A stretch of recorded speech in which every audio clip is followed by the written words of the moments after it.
and so that something's occurring, so that you have the ability to see that the person is remembering a moment in the past where they had dipped their hand or an arm into a bucket of ice cold water, and then they are remembering the feeling of their arm getting used to the cold.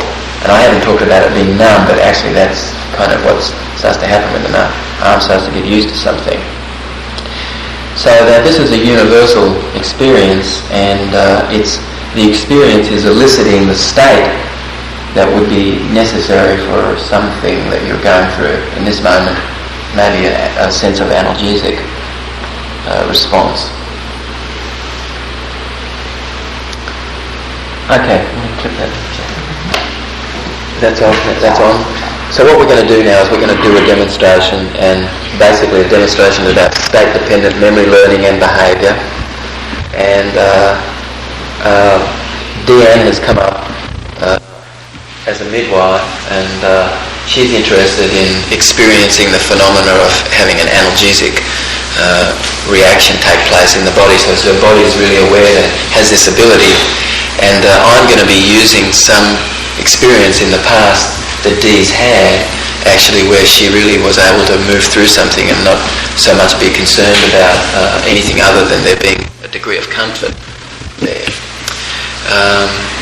And so I'm going to be explaining things as we go here in what it is that we do. Okay, so now the very first thing is you'll be lengthening your inspiration through your nose, and imagine that you're feeling that you're going inside more, and that you'll feel yourself slumping a little. And what I'd like you to do is to cast your eyes over here just for a moment, and then you'll have the ability to close them again as you really enhance this process. So what I'd like you to do is to imagine that you have the ability to focus on this space somewhere here in the air, actually, and that you're focused on a spot there in the air. And as you focus on this spot in the air, as much as you can be doing this, going in and doing the things that I'm sharing with you, the more that you'll be enhancing this whole process. So you'll focus on this place here, and now you don't need your eyes so much to be focused on me anymore, but you'll be going more inside. And so you focus on this place in the air, and as you focus on this place in the air, feel your eyes starting to dissociate and dilate a little, and allow your eyes to start to dilate. And as you allow your eyes to start to dilate, as you're focusing on some place in the air there, just as you feel the need to want to blink now, allow your eyes to close and feel yourself relaxing more.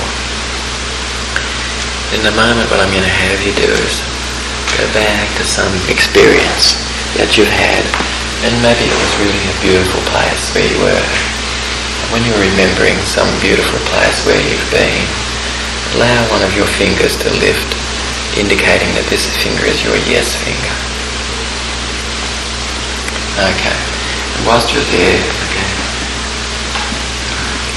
now take some time, maybe 3 minutes now or so, to ever so gently relax and imagine that you're there at this place, looking around, and that you have the ability to go through that day and see other things and remember other things that were occurring in that day. And whilst you're doing that, I'll just share some things with everyone else here, and you'll know when it is that I'm sharing something with you, or when I'm sharing something with the group.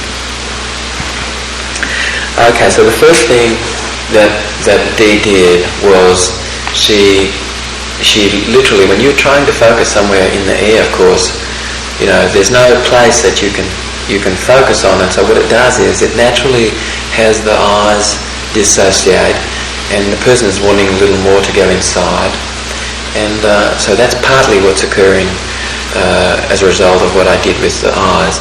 The other thing was that we wanted Dee a little bit to be in her ability to be sequencing things somewhat. So I had her bring her eyes over to the right a little rather than over to the left. And so the other thing was I was suggesting things that Dee would do, presupposing that there were some presuppositions in naturally that Dee is going into trance, presupposing that she would go into trance and be relaxing. And so the other thing that has happened here is I asked her to go back to some experience that she's been before, which was a pleasant experience, because we want kind of to elicit a whole brain functioning state as much as we can. And now the other thing that occurred was that I set up an ideomotor dynamic where I asked her to lift a finger for yes, and so Dee lifted the index finger on her right hand to indicate yes. And so yes was being linked.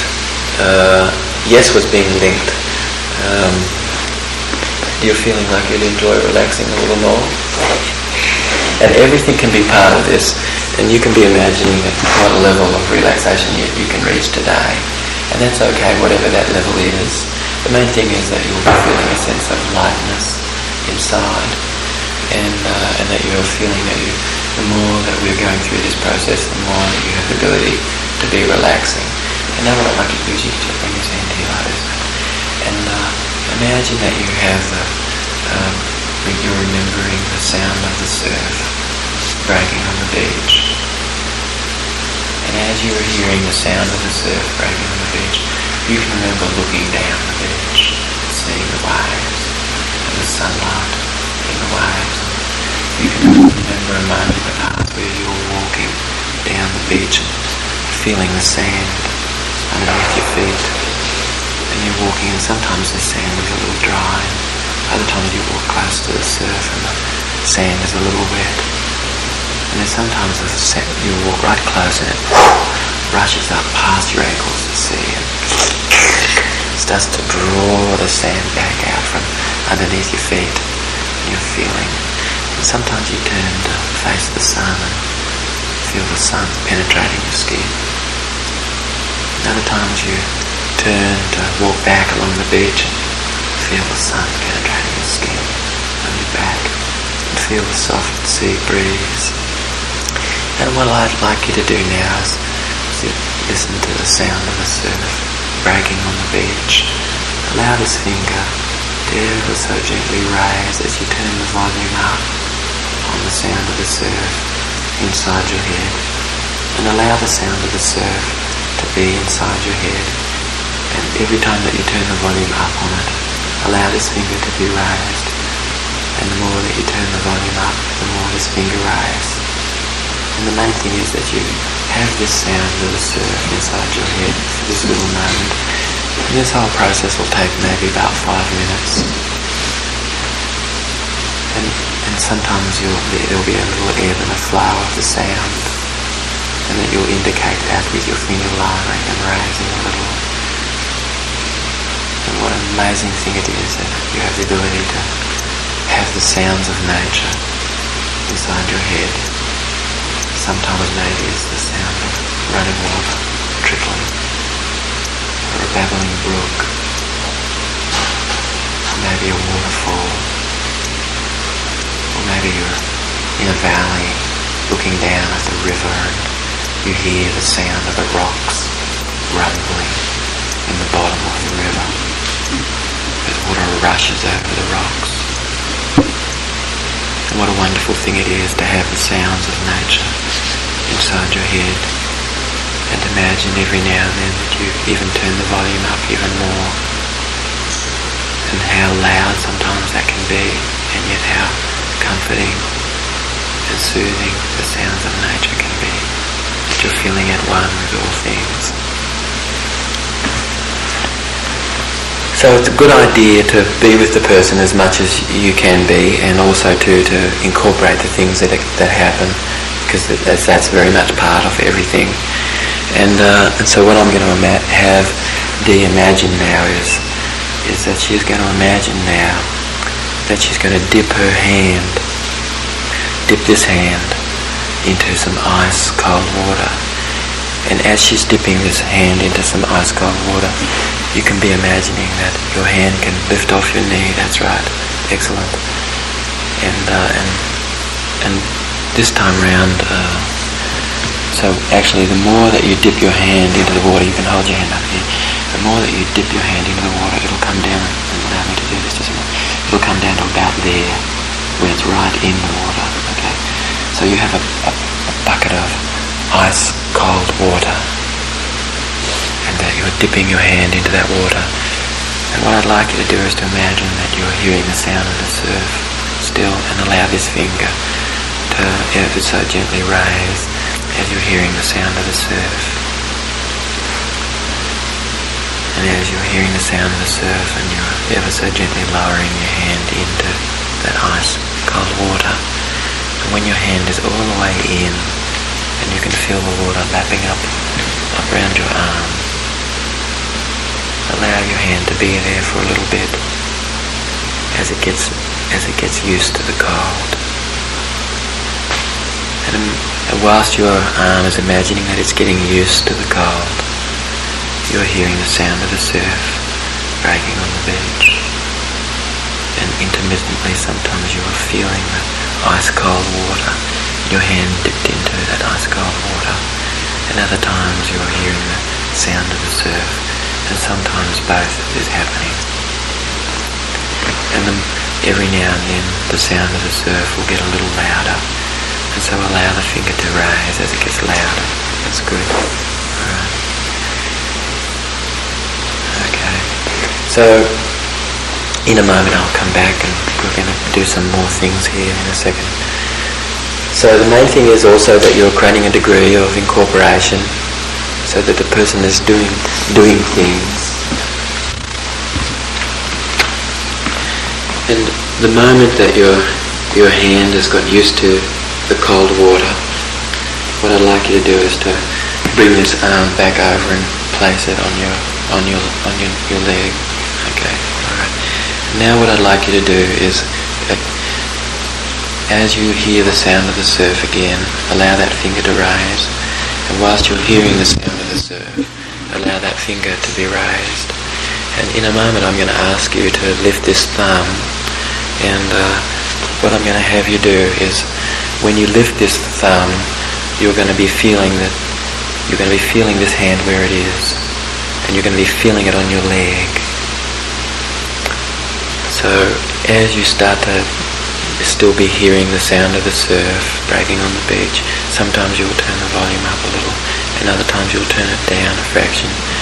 As you're remembering feeling your hand on your leg here, and you totally are feeling the sensation of your hand on your leg on this side here, you'll allow this thumb to ever so gently raise.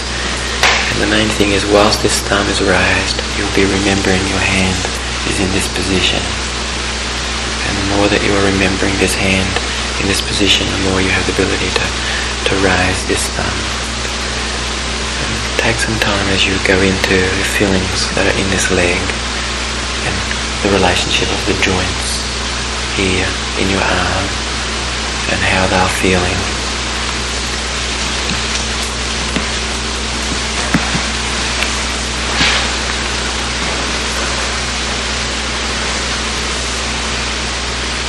And the main thing is that whilst you're doing this, in a moment your body is going to feel the effects of what it is that we're doing here, then it will know something that it already has some insight into.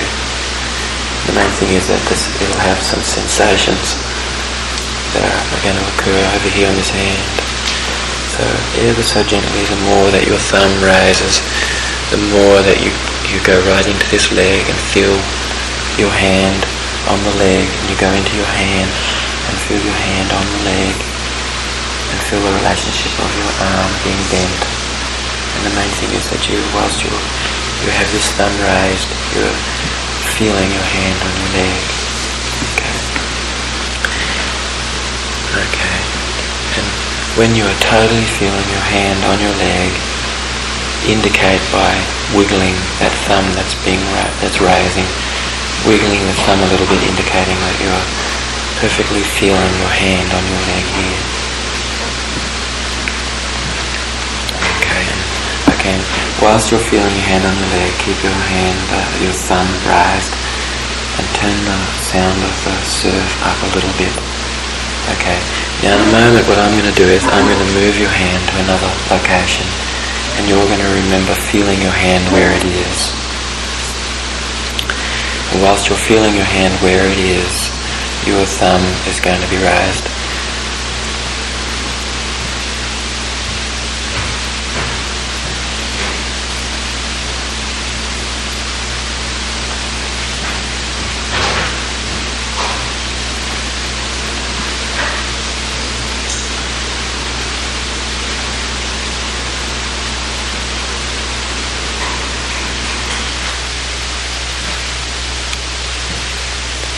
in a moment you're going to be waking up from this. And it's a good idea to feel relaxed and fresh when you wake up. And that your body has had a sensation of something occurring, and that you've had the ability to move away from the sensation so much that you hardly even felt what it was that occurred. In a moment now, I'm going to clap my hands and everything will be sped up again and you'll feel relaxed and fresh and ready to start. Alright, move around a little bit, Dee.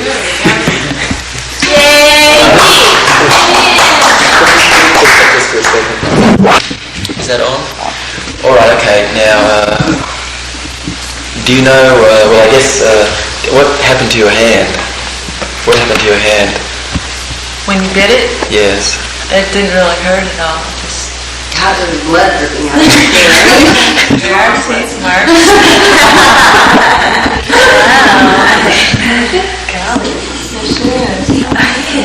Okay, so tell us what it was that you felt. Was it a sensation? Or? It was kind of, just felt kind of numb and floppy. Didn't feel like there was much circulation in it. Okay. So basically the technique was involving degree of dissociation away from the sensations that are ordinarily there actually. So the numbness was created as a result of putting the hand into the ice water, and you notice that all through this I set it up with Dee so she could share with me how she was going in the process. That's very important because you need to link with the person what it is that's occurring, so that you're totally in tune actually with things that are happening there. And one thing that happened here is I was kind of with the group, right, and then finally you got to a place where you really were, you went really down quickly. What was it that happened in that moment? I was getting tired of just holding it up and just wanted it done. Okay, so now as slowly but surely as the person really enters into this state, okay, you know, the person could be there for quite some time, like hours even, with their hand out, when you're already in trance. So anyway, the one thing about this is that you always really should be as much with the person as you can be, and to incorporate anything that does happen is that's everything is part of the process. So the thing that I thought of was that possibly, you know, you got to a place where your arm was feeling a little tired, or possibly that you arrived at something in your mind actually, and that something had occurred where it brought you back a little bit to the room. Mostly too, a person is wondering, I said to Dee, and you may be wondering about what level of relaxation you can reach that, because that's probably true. There probably was a piece in Dee that was thinking, I wonder how much I'm going to be relaxing here in this state. So that's kind of pacing something that possibly is occurring or would occur anyway. And also it's linking the possibility of the person relaxing a little more, and also that it's okay, whatever level of relaxation the person's reaching, that each level is okay. Because the person themselves may be thinking, oh dear, I wonder, I'm really kind of, I wonder whether I'm actually there yet. And so it was good for you to say something about you'd like to feel more relaxed, because really it was, I put it down to feel more relaxed instead of it just holding it up there. And I know someone else could have said, oh, why did you do that?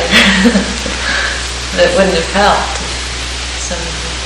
To make you feel like you were doing it wrong. Whereas what he said made me feel more at ease. Like that was fine. Okay, so now there's varieties of that technique that you can use with various things. They did something last session with me, and walked in upstairs, and Ned or Johnny or somebody was about to end the trance, and then it was like, as they were kind of inviting me back, David said, and you might be wondering, same thing that you did just then, actually my conscious mind thought I was coming back, and David walks in and says, You might be wondering how much more deeply you could go into this relaxation before you come out. And I went, And I've been using that now when I do the induction at the end of the yoga class. Yes. Like I'll almost say something like, you might want to come back into the room, but I'll weave it together with and before coming back you might want to go even deeper, and I'll see people go, and that seems to be the deepest place almost. Yes, so embed the command, so you would say it in a way like this, and I'm going to be counting backwards from 10 or whatever it is, the way that you set the whole thing up for the person to come back, into this state. And I'm wondering, maybe you'd enjoy feeling that you have the ability to go deeper and feel yourself sinking even more into this state, and then allow some time to pass, and then, I'll clap, or you'll naturally open your eyes and you'll feel fresh and relaxed and ready to start. Another thing I often do is have things sped up a little bit more. Okay, when the person, because actually, when the person's in trance, partly trance state is that things are slowed down a little more. So that's part of that. And so then it truly is linked to trance, that the person, comes back into a state of alertness, and things are sped up a little bit more. It's more likely that everything that's taken place somewhat has taken place more in an altered state of awareness. So naturally people tend to, if you're telling them to come back from a relaxed state and you get to 1, mostly people are wanting at that point still to even go a little deeper. So, I've incorporated that. That was what I did then, at that point with Jenny upstairs. If anyone's interested to feel my hands, because there is still a big temperature difference. Can you tell? I like you. Can you tell? This would be a good service at. It's like the old hypnotist tricks. Now, work like an dog. So many people tell my hands. Something that Dee can do really in the work she's doing with women especially, what a wonderful thing it is that the woman mostly can totally be doing this herself and not having to have the aid of drugs and things like that to take sensation away, when she has the ability quite remarkably to do this herself, to have the person walk into some ice cold water actually, and to imagine that they walk all the way into this ice cold river, all the way up to past their navel, and so do the same thing more or less, and using that. And then the other thing is that the more that the person practices this before the delivery, that she has the ability to have that anchored, that state anchored, so she can get back there, and that she has the ability to instantly come back to warmth and sensation again as well. So would it be a good idea to maybe get like a wave tape and anchor it to that tape and then play that tape during? Yes, anything that you're doing like that is going to really help, like really dovetail the memory and anchor what it is that she is in need of. Yeah. With Lotus's birth, when I was stitching her up, yes, she went into visual and was chanting high-pitched tones, and I could stitch up there where she didn't feel anything. Right. Yeah.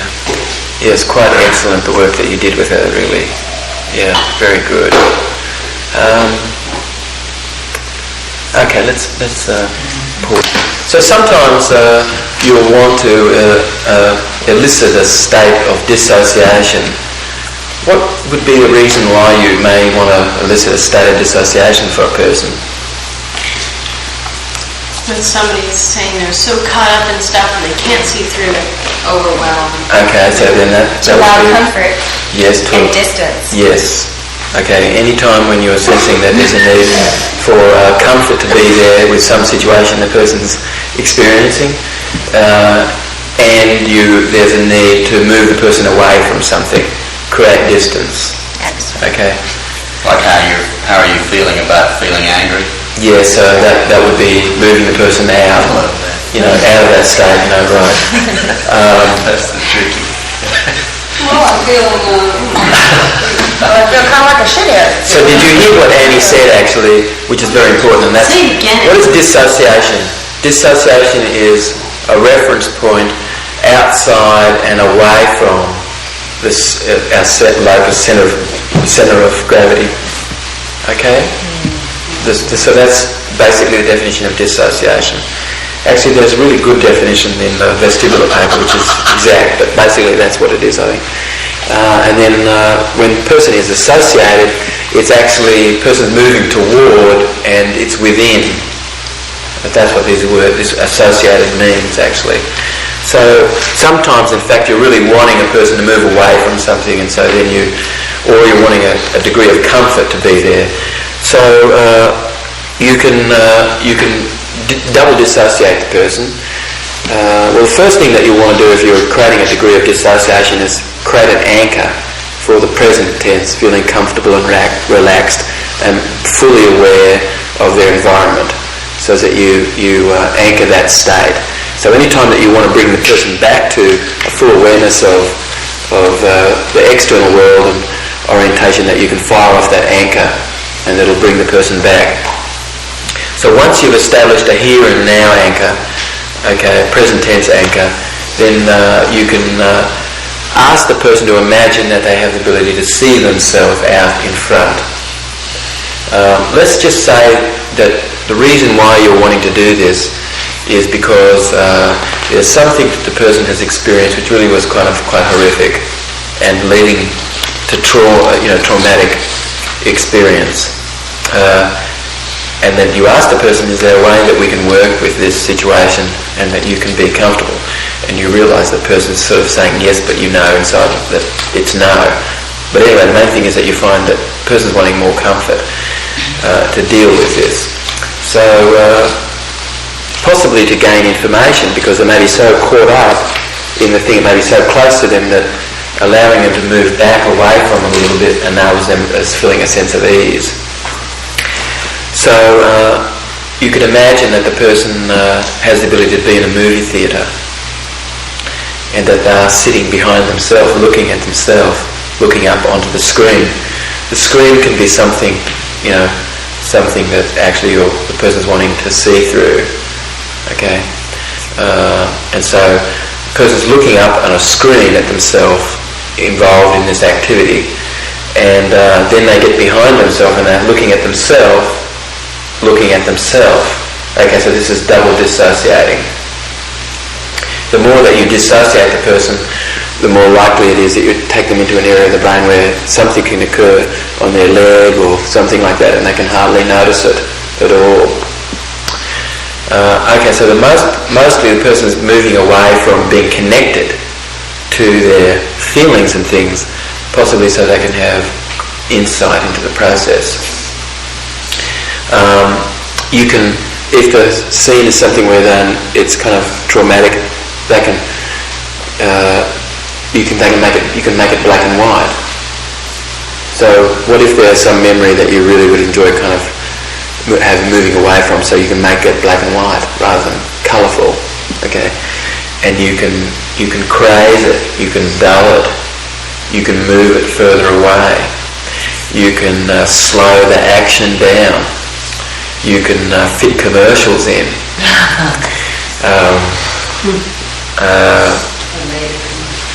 You can see or hear the movie every 3 or 5 minutes or so. So they just see 3 minutes of it and then something else, and then 3 minutes of it and something else. So you can do it that way. You can, if the person's in need of being in their body with this, and you realise that they're totally dissociated, right, and they've not yet come to grips with this, then and it's something that's kind of quite traumatic, and the person's in need of being able to be associated with the memory. They're wanting to be associated with the memory. So then what you can do to integrate that, split a psyche to become part of the person again is you double dissociate the person. Now, if you can use analog,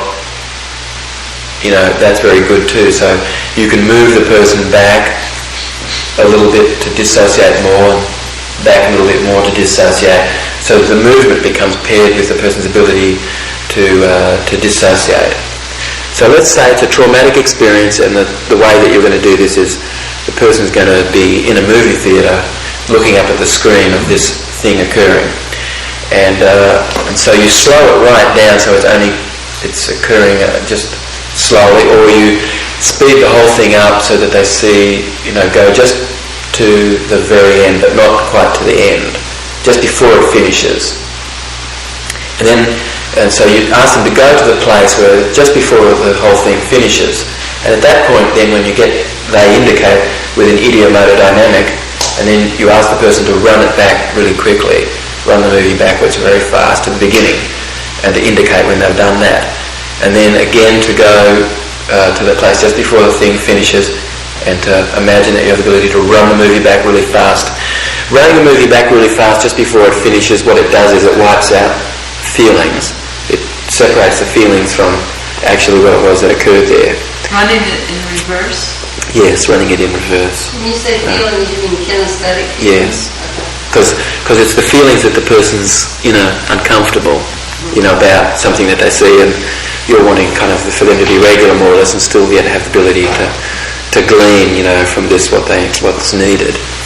So now, once the person's done this a few times, mostly, you're starting to dissociate the person's feelings from it. So once they've done it, they can go all the way to just before the movie finishes again, okay, so they can freeze the frame there whilst they come down out of the projection booth, because that could be 3 dissociations. The person could be up in the projection booth, they could float down, they could join themselves, the second person behind them, okay, they could come in and join the person that's been sitting there watching the show, and then they could get up from the seat actually and walk into the picture, and imagine they have the ability to run the movie backwards whilst they're in the picture actually running the movie backward. You have them running forward first? No, not necessary to. You could have them run it forward once you've dissociated, but the main thing is that the person's integrated. The person has the ability to be associated if there's value for the person to be associated with this, rather than it being kind of a splinter in the person, where you're wanting to integrate, some experience the person's had for it to become part of the person again, rather than something that's separate. What I mean is that you said you ran the movie forward and you ran it backwards. You can and then do that a few times, and then you said you have them start to associate with those various parts from the projection booth to this person to that person, and then into the picture. Yes, okay, so before you've done that, you've set this up in the person, right? So that first, getting a picture, a still picture, that's they can only just see it's the beginning of the movie, and it's there on the screen, and it's frozen. And they're in the theatre looking up and seeing this. And then they take a seat behind themselves, looking at themselves, looking up at the screen. And then they float up into the projection booth. And then what they do is they ask them to take the picture to just before it finishes, and so they do that. And then what you do is you have the person run it backwards. And once they run it backwards, they indicate to you that they've done that, because you set up ideomotor dynamic. And then you ask them to go again just to the place before it finishes, and you have them run it backwards again quickly. And you do this 2, 3, 4 times real very fast like this. It's going to wipe out the feelings more or less. And so now what you do is you have the person float down out of the projection booth, join the person, that's the second person, right behind the person, join the person that's sitting, and then for the person sitting to get up then, and then go in, join the person that's in the movie just before it finishes, run the movie backwards whilst they're in the movie, running it backward. So then that's bringing the experience back into the person. Okay, so the major reasons why you'll want to use dissociation is generally because person's in need of moving away from something, having some distance, and mostly because there's a need for comfort to be there with something. Okay? In this particular instance you just talked about, you've stopped the movie at the last frame. Yes, and then just before it long enough finishes. into the picture, and then you have them run it back as they are in the picture. Yes. Okay, then do you have them run it forward while they're in the picture? You could do if you wanted to. However, the most part is, if there was something the person was frightened to do, like they needed to be up there in front of a group or something and be doing something, and it was important that the person had the experience, actually, so they could first shape the experience. It might be something that's kind of so horrific, horrified about doing, that they need to be dissociated a little bit to see the process totally and to really adjust it so it's just perfect. And so then you would want to use this technique to bring the person back down, to hop into the movie and run it forward, so that the person has the experience in an integrated state, in an associated state. There are some techniques that public speakers use. Maybe they're disassociation techniques, where they'll either just always look right at the top of the people's heads, or another was to just imagine everybody out there naked. And it took away the pressure for them, feeling as though they were focused on that. Yeah, being looked at or being kind of judged. Right, so everybody else is naked, it's a big deal. Understanding that's what's going on and everything was okay. Yeah. So sometimes you may imagine that, all kinds of techniques like this, that the people are your children, that you are loving each person and that you're really caring for them. Set up something. People are your children? That's a good one. Yes, right. That's excellent. Yes. Is that a disassociation technique from... It's a technique of drawing your strength and imagining your caretaking, your ability as a caretaker over the people, and in service of people, and your commitment to that. Because if it's family, you're really committed to that. All right. Now, what I'm going to want you to do, all right, is I want you to visually recall a time when you're having a wonderful time. And make sure that you see yourself in the picture, okay? Now, for you to see yourself in the picture, you've got to be dissociated, right? Okay, so then what I'd like you to do is to look and listen and comment, feel, look and listen, and comment and adjust what it is that you see. Okay, so it's just perfect, all right? Okay, hang on a second. Why do you have to adjust it if it's a time that you were having a good time? May as well, Embellish it. may as well embellish it if there's a way to do that. Put in some humour, or put in something that's, something that just jazzes it up a little, something, whatever. Use your imagination. Do something funny. Okay, visually recall a time when you're really having an excellent time. Make sure that you see yourself in the picture, and so your partner then is going to anchor you out of the picture. So you'll create an anchor for being out of the picture. Okay? And so then what you'll do is you'll look and listen and adjust things in the way that you'd like to adjust them. And then your partner will release the anchor. Okay? I didn't understand when you said anchor someone out of the picture. Okay. So when you're out of the picture looking at yourself, your partner will anchor that. Oh, Okay. okay. So your role as the operator working with someone is the ability to anchor. Find an anchor, a way of anchoring this. It could be with your voice. It can be with a kinesthetic touch. Mostly a person probably will have their eyes closed, more or less, to enhance the process. So you might not be able to do something visually, but you can do something auditorily or something kinesthetic to anchor it. Okay? Or it can be anchored internally to something in the that the person is seeing. So you'll find a way of anchoring it. The main thing is that the anchor simply is a way of getting back the desired response. You just fire off the stimulus and the response comes back. And so once you've adjusted the picture, then release the anchor, okay, so that the person can move into the picture. Once you've moved into the picture, look and listen and feel again whilst you're in the picture, and sense how things are, and then compare any differences. Okay, so... do we compare the differences while they're still... Yes, compare the differences whilst you're inside at that point after having made some adjustments. Okay? Now, you could either do this by recalling a time where you were having excellent time, or you could recall a time when things were a little messed up maybe or something, and you're really interested in being more resourceful in that moment. And so you can use this technique in this way as well. Okay, is everybody clear what to do? Don't we have instructions on this in the book? Yeah, page 78. So you can either recall a wonderful time, or you can recall a time when you were in need of having a resource, enjoy feeling more resourceful, so that then you're dissociating out of it to see what's going on, adjusting it and everything. Is it necessary to set up what do you call it, an ideomotor dynamic? What do you call it? An ideomotor dynamic.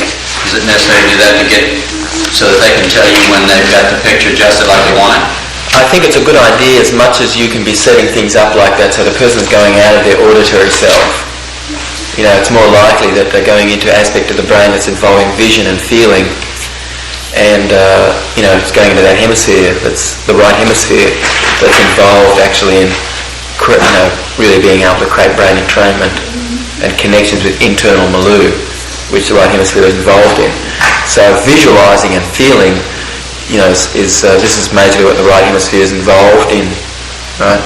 Left hemisphere is majorly involved in production of language and things.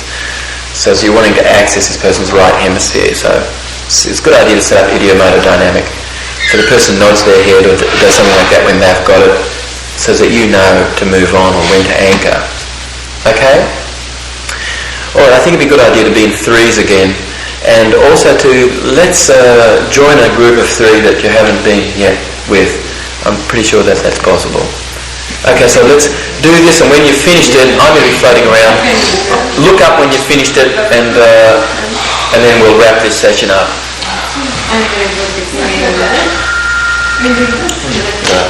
What I thought we'd talk about is what it was that your experience was, and anything in fact that you learned that really can be added here to everyone. So who would like to start?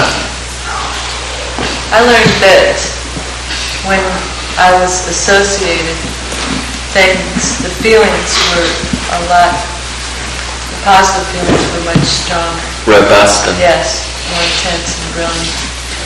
Okay. Excellent. Most of that is the case, isn't it? Somebody who's walking around in a dissociated state, generally there is a degree of kind of dullness, and the person's kind of separated somewhat from the robustness of the feeling of the moment. Yeah, that's true. Okay. Another thing that we learned over here before was that the difference between that and this.